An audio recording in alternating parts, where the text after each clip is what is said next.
The Certified Internal Auditor exam changed significantly in 2019.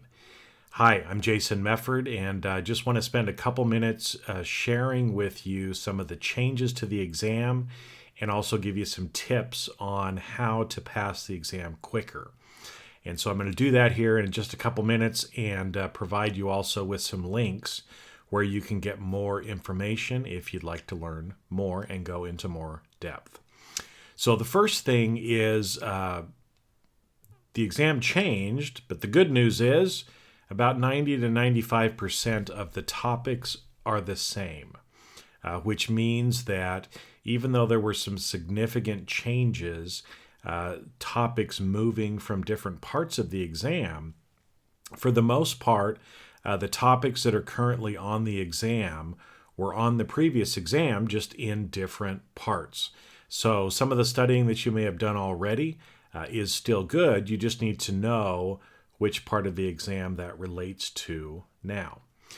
In part 3, as an example, they got rid of a lot of information that was in part 3, kept some of the same stuff about information security, IT, some of the things around business processes, and also the financial section. But they added some about data analytics and added some more information about information security. On part 1 and part 2, there were some changes in that the topics, some of which were covered in both exams, some of that now has actually been consolidated and is only on one, either on part 1 or on part 2. And so again, it's like I said, most of the information is the same, but you just need to make sure that you have updated materials and know which topics are going to be discussed on each of the exams. So, like I said, the good news is most of the information is the same, but you do need to figure out what topics are now on the different parts. The exam for the format of the exam is the same as it was before. There's 120 questions on the first part and 100 on both of the second ones. There's still multiple choice questions, and you still have the same amount of time for each of those particular parts. So that's some of the stuff that has actually changed. And like I said, if you want to make sure that you have updated materials so that you know which topics are on each of those. And so down below, I'll leave some links there too if you need to get updated materials on where you can go there. Now, I get a lot of questions too from people, so I'm going to answer a few of those questions here, but I'm also going to point you back to, and I'll put down in the reference below as well, some of the questions that people have that I'm going to be answering actually on an upcoming webinar. Because I get a lot of questions coming in saying, first off, is the Mefford CIA review course updated for the new materials? And the answer is yes. All 3 parts have been updated. There's completely new videos out there for those sections. And so following along with that, you'll be able to have and know all of the topics in each of the different areas. So that's been updated. It's live. You can get started with that as soon as you're ready. Go out and sign up, and it's all on demand. So you can actually work and do your study according to the time that you have, whether that's just 5 or 10 minutes on one day, or if you want to spend more time. And there's lots of, between all 3 parts, there's probably 50 or 60 hours at least worth of videos that are out there that you can listen to. Now, another question that I get a lot too is people take the exam, they don't pass. They take the exam, they don't pass, and they say, what's the matter? Why am I not able to do this? And so one of the things that you need to remember as you're studying for the exam is to make sure that you're actually using a study method that has a high retention rate. So what does that mean?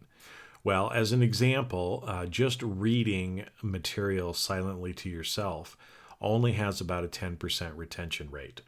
But the more senses that you involve in your learning, the higher you get up on that retention rate. So as an example, if you see and hear together, so not just reading, but you're actually seeing and hearing, that jumps from 10% up to about 50% retention rate. So watching a video where you're seeing slides and you're hearing the lecture is 5 times more effective than just trying to read the book by yourself. So that's one of the reasons why I put together the Mefford CIA review course the way that I did, because just going through and watching the videos, it's not as boring as it is reading, but also it helps you to learn the material better. So again, you'd have to read the material 5 times to get the same benefit of just watching the video once. Another thing that I've done too is, like I said, the more of your senses that you have involved in your learning process, the more places it'll actually put that information in your brain. And that means, again, if it's instead of putting it one place in your brain, if now all of a sudden you're putting that same information in 3 or 4 different areas, or maybe 5 if you're using all 5 senses, you're much more likely to actually remember the information when you come to taking the test. So I've included more information in there about multisensory learning as part of the course now as well, because again, my goal is to help you pass the exam as quick as possible. Now, I get a lot of other questions about, how do I answer the questions? How do I know what the correct answer is for that particular question? And there are some tricks that you can learn.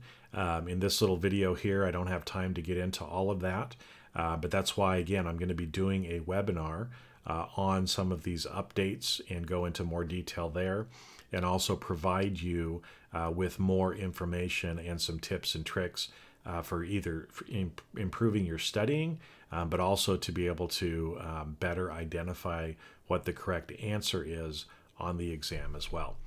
So anyway, short video today, but like I said, down below I will give you more information so that you can click through and learn more, because my goal again is to help you pass the CIA exam as quick as you can and answer any questions that you may have. Now, you can always send me an email or connect with me on LinkedIn. And if you connect with me on LinkedIn, then we can message back and forth. And I'm happy to answer any questions that you may have if you're not able to be on the webinar as an example. So look forward to helping you. And if you have any questions, let me know.